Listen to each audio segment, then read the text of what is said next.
Another episode of the Square and Compass podcast in Brantford this time with brother Brandon Morrison. The reason being, coming up very soon, and I will be there actually. So I'm looking forward to being a part of it. On September 9th, 2023, St. George's Lodge in Brantford is celebrating its 150th anniversary. They're having a gala and a Grand Master's reception. Tickets are still available. It's $100 per ticket. We'll talk about how you can get your tickets at the end of this. I have mine. And I'm speaking to somebody I met at Grand Lodge, who I understand is one of the organizers of the event, or at least I was sent your way when I wanted to discuss it. Brother Brandon Morrison, thank you so much for being here. Hey, Cameron, thank you for coming in. They're letting me join. I really appreciate it. Yeah, brother, very worshipful brother Dean Bauer pointed you in my direction because he thought I'd be a little bit better on the camera than himself. But yeah, no, I really appreciate you having me on. Well, so let's talk about what we talked about at Grand Lodge. A lodge being in existence for 25 years is a big deal. For 50 years is a big deal. For 100 years is a big deal. Your lodge has been around for 150 years, and you're celebrating that on September 9th of this year. First, is 2023 the actual date of the 150th anniversary? No, or did things get pushed back because of COVID? Yeah, it happened 2 years ago. And then because of COVID, we weren't able to do anything. So we're doing it now. And, good for you guys on that. I know during COVID, a lot of lodges had anniversaries come up, or things they wanted to do and they couldn't. That's certainly true of Windsor, right? And I always said, if we just hold on and kind of keep positive, we can celebrate later, right? Protect ourselves for now, and then make sure we're still around, and sooner or later we'll be able to celebrate. So good on you guys. Just out of curiosity, when COVID was going on, when you were dealing with the public health restrictions and the lockdowns and those type of things, right? What was the conversations in your lodge? Was there always the intention to proceed with the gala and just wait for the right time? From what I understand, yes. I wasn't actually a brother at the time. I wasn't a Mason at that time when everything happened. I joined only in December of last year, actually, and I think I've been pretty active with getting everything ready. But from what I understand, yes, everybody that was involved at that time wanted to continue to do stuff later on, but we just couldn't at that time. So what has it been like organizing this event, especially for somebody who's such a new or newer Mason? What's your experience been like organizing it? And when you joined, did you have any idea that this was coming up? Because it's about 10 months from when you joined to this gala. And also, how quickly did you become involved in the actual organizing process of it? So I became pretty active almost right away. I'd say I was pretty sure. I think I was still in EA at the time when I just found out about it, and there was already plannings that had already happened for a while. I wasn't really part of it at all until not just recently, really. But organizing it as a new guy coming in, going like buck wild, trying to help, and everybody's like, "Calm down, man. It's okay. Just don't go too hard. Don't go too fast." But I didn't listen. I kind of just went for it and had a good time doing it. It was definitely, I helped organize our pork roast that just happened recently a lot more than I ever organized our 150th. And coming in as the new guy, it was a lot of fun. It's a lot of work. It's a lot, but yeah, it was a lot of work and a lot of fun. I don't really know how to explain it that well, to be honest. Well, I mean, I guess, I try to think back to when I first joined, which feels like ages ago now. I joined in 2007.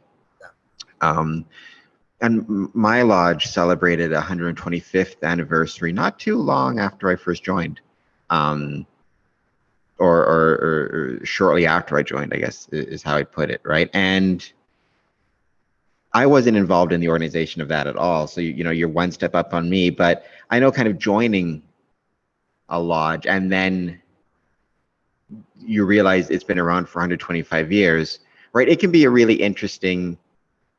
It can give you as a newer Mason an interesting perspective on the lodge and its history and how long it's actually been around, right? And kind of your role in making sure it's around for the next, in your case, 150 years. So Yeah. just what was that like when you first heard, you know, you're joining a lodge that's 150 years old and we have this big event coming up and the Grand Master is going to be there, right? Just what were your thoughts as a newer Mason and how did it make you feel about joining? Uh, when I first found out the Grand Master was there, I was like, "Oh, cool! The Grand Master's gonna be there. That's pretty sweet." Like I'm a brand new Mason. Like I think maybe I was a month in, and I was like, "Oh, the Grand Master! Like when am I ever gonna be able to meet the Grand Master?" Obviously, I met him at Grand Lodge, but when am I gonna be able to meet the Grand Master? That it's such a big event that's very specific for our lodge. And not only that is our current DDGM for Brant District, his mother lodge is St. George 243. So to have our DD there and that's part of our lodge, and to have the Grand Master there was pretty eye opening. It was like, oh wow, that's amazing. Like that's really cool, and I want to be a part of it. How can I be a part of it? And to be honest, I've just started doing little things here and there to try to help out, and it definitely makes you think like, wow, masonry's been around for a very long time. I want to learn all of it. Tell me all the history. Let me know everything. As a new Mason, for me anyway, personally, I wanted to know all the history as much as I possibly could. So what has the from your perspective, and I know you said you're involved with other events, you know, more so than this one, but even from this one and from your perspective, right? What has it been like organizing it, and what's the interest that you've been getting from either within your district, within your lodge, within your district, but also I learned about this at Grand Lodge. You had the poster up Yeah. promoting your anniversary. So just Yeah. what's it been like from your perspective? What's the interest been like, and what have you thought as you've assisted in organizing this gala? Um, the sorry, I don't. Hmm. Like what I've done is a lot of the marketing part side of it, and for a lot of the events was very like, okay, we got to get tickets. Let's design this. Let's design that. I designed our tickets for like these ones here for the 150th, and that was a big part of stepping up in a way to be a part of the organization. I personally haven't done a lot of like the rental hall because all that stuff was all done before I was even a part of it. So But I mean, that's a hugely important part of it, right? I think a lot of people, a lot of Masons, I should say, don't always pay attention to those details of what do your tickets look like? What do your programs look like? How is it designed? Um, and you know, because a design isn't just seen by your lodge, right? When you're designing a ticket, when you're designing a poster, it's seen by people outside the lodge, it's seen by members of the general public. So I think that's a really important aspect of it that sometimes gets overlooked is the design of tickets and programs and absolutely. social media and all that type of stuff. Like I come from a marketing, branding, merchandising background. I've owned a retail store for the last 5 years. So when it came to being able to design this type of stuff, I was like, oh, pick me. I want to do it. Pick me. This is something that I really enjoy doing. And it's for something that I absolutely love. So like for our tickets, right? Like we have, it comes in an envelope, like, like that. And on the back, it's wax sealed. And then inside, right, it's got the gold foiling all around it and all the information on it. And I thought, well, this is a huge event. 150 years is a big thing. Let's call it a gala because it's black tie as well, right? Galas are always black tie. Um, let's make it fancy, sophisticated. Let's make it next level when it comes to making these tickets and posters because I find 150 years doesn't happen always. It doesn't happen all the time. And we should make it very special. And that's why I did that. But it's definitely a huge role in marketing events definitely by when, sorry, let me see. How do I word this? I have noticed in the past that some posters and events don't get marketed properly and they don't have a good enough turnout. So if I can come in and kind of help that and give some more ideas on how to do it to make our event for our lodge or other lodges better, then I'm happy to do so. Does that make sense? No, it does, and I think you're absolutely correct that we need to, as Masons, we need to think about the marketing of our events as much as, or more so. It's a part of it, right? Like everything is important, right? I sometimes, right, I tend to argue one of the dangers you see in Freemasonry, at least from my perspective, is the tendency to, I call it one thing Freemasonry. And this also applies outside of the craft too, right? Which is where people get this idea that Freemasonry is this one thing and everything else is not important. So you'll hear brothers say like Freemasonry is the ritual, and they'll really focus on the ritual work, but they won't pay attention to social events. Yeah. Or they won't pay attention to the administrative side of the craft, whether it's paying of bills or minutes or all the things that Grand Lodge checks when you're doing your semi-annuals or your L forms, I should say. And then other people will, and you have to care as much about the design of your invitations as you care about your ritual, as you care about the social side of it, as the administrative side of it, right? It's all important. And Absolutely. what I really like about what you said, and I'm curious if you find that this started at the initial contact that you had with the lodge before you were initiated, or kind of through the process, right? You found a niche, as you discussed, right? You know how to market because of your professional background. You own a retail store.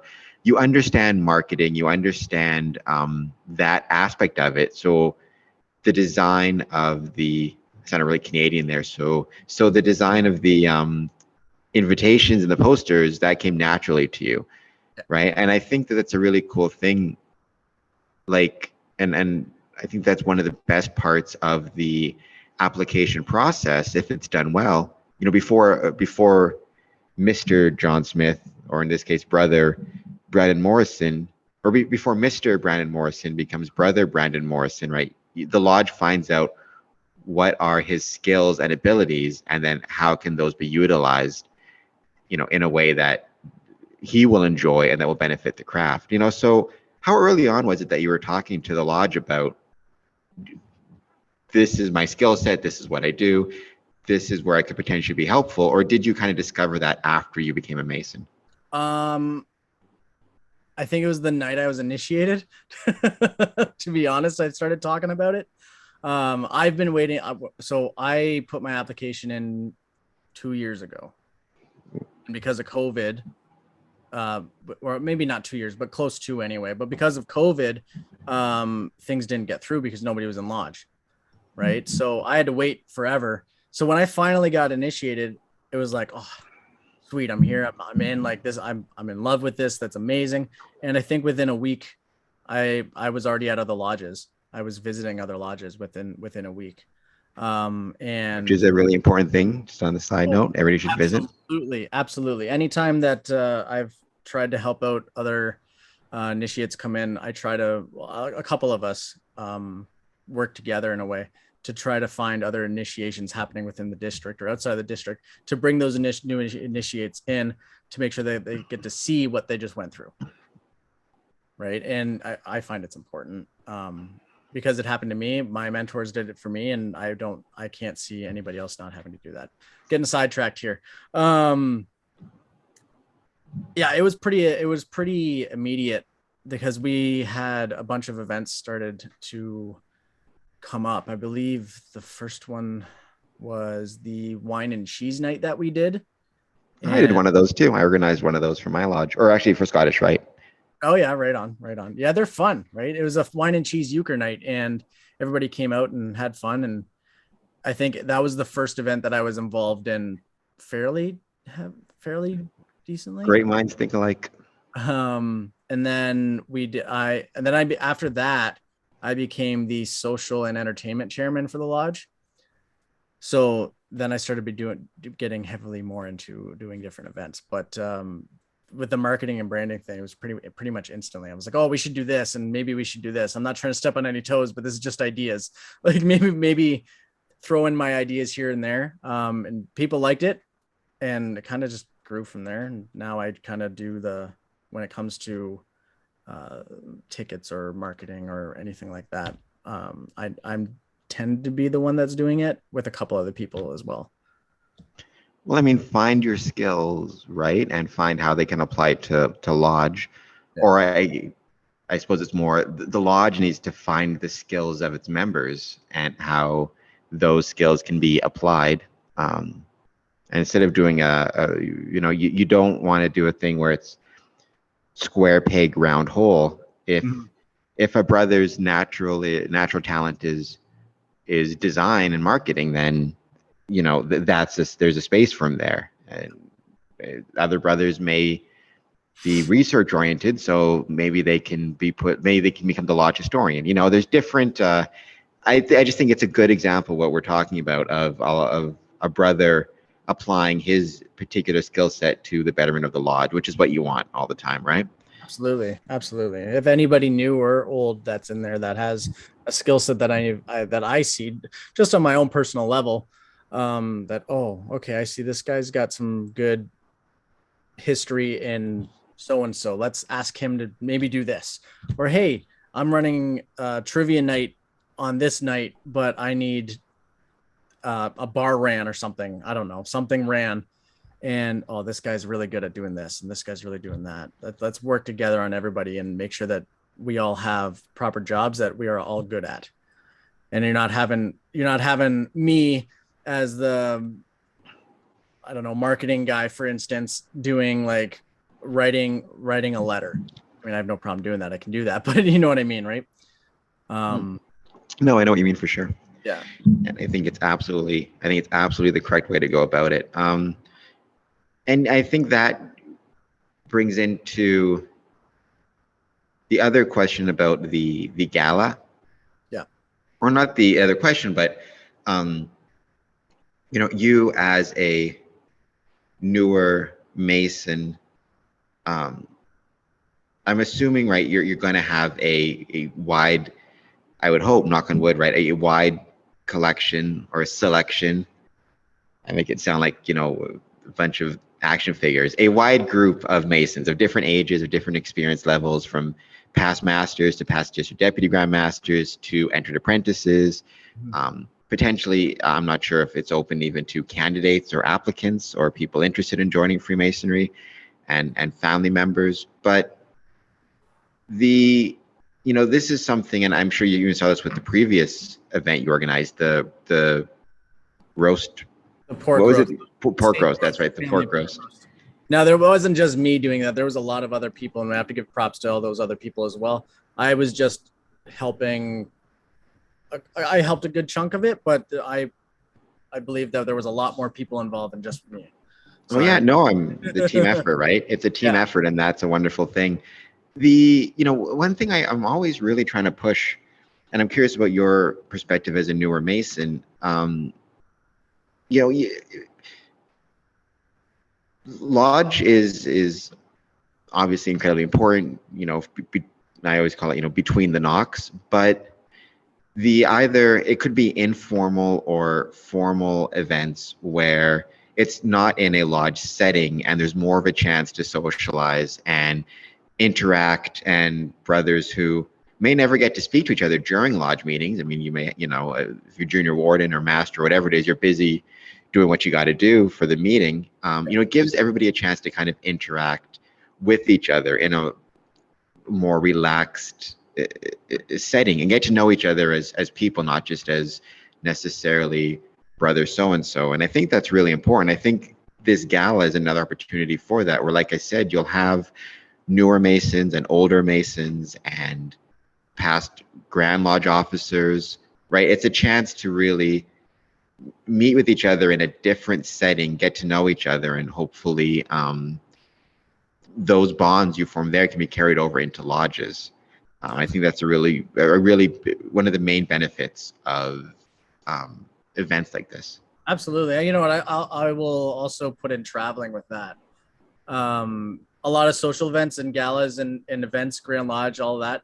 It's a lot outside of Lodge, right? It's very social, not formal. You're not in Lodge, but I've traveled to so many different lodges in the last 6 months or so, and you learn or eat. My lord, you meet so many people that you get to know. Sure, you'll see them in Lodge. They might visit your lodge, but you never really talk to them. But once you go to visit their lodge, and everybody's so welcoming, and you're talking to each other, and you're really meeting them and getting to know them. I also find that traveling as well is definitely just as important as having all these social events. Everybody gets together, and meets everybody. Oh no, I think you're absolutely right. That time in the car, or on the train, or however it is, but that time in the car is so important, and it presents such an opportunity to, again, you're forming bonds outside of the lodge, but the stronger those bonds are outside the lodge, the stronger they'll be inside the lodge. Absolutely. I think travel is a key part of it.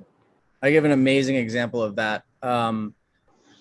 Me and four other guys, we all went down to Pelee Island Lodge, which is an amazing lodge. If anybody gets the chance to go to Pelee Island, really jump on the ferry, and there you go. Yeah.